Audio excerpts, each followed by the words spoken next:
Le livre est la seule mémoire de l'être, et lui donne la vision correcte d'une appartenance que l'être ne possède pas.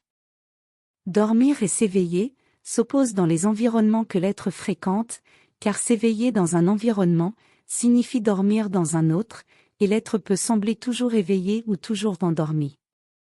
L'accès à l'être intemporel, hors de tout environnement, assure l'unique voie vers l'être réel, qui est la seule réalité.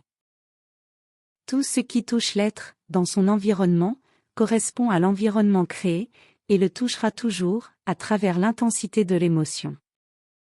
L'exercice continu de la cohabitation intime avec la compréhension, remplit le temps et l'espace où l'être se situe, dans ce qu'il appelle la vie.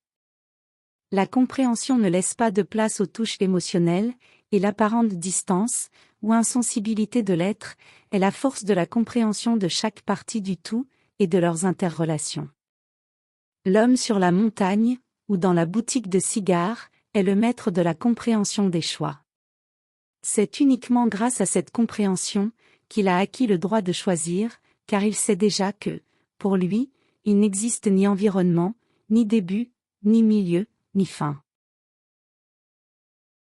En racontant ces choses, le livre apporte une conscience, qui démystifie le romantisme auquel l'être manifesté s'attache tant.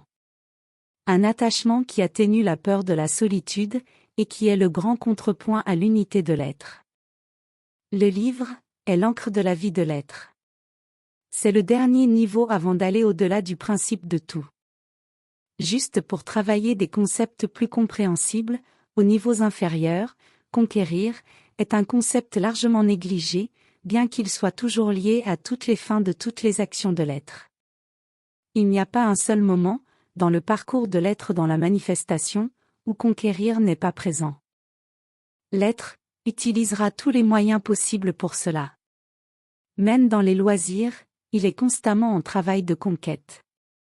Toute création ou construction suit ce principe. La négligence cache le seul rôle associé à la conquête, qui est la conquête de l'être par lui-même.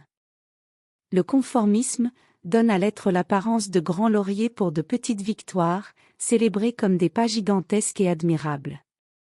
La conquête de la plus grande hauteur, de la plus grande profondeur, de la plus grande vitesse, de la plus grande force, de la plus grande intelligence, de la plus grande habileté, ou de la plus grande endurance, présente à l'être des défis qui, face à la découverte de son véritable potentiel, deviennent trop insignifiants dans leurs limites. Entrer dans l'existence ne signifie pas en sortir. C'est conquérir, le pilote de la vague vive, si bien décrit par Mathurin Eichen du Martineau, dans le livre du même nom, un titre qui n'aurait besoin de rien d'autre pour être expliqué, car il est la réponse en lui-même.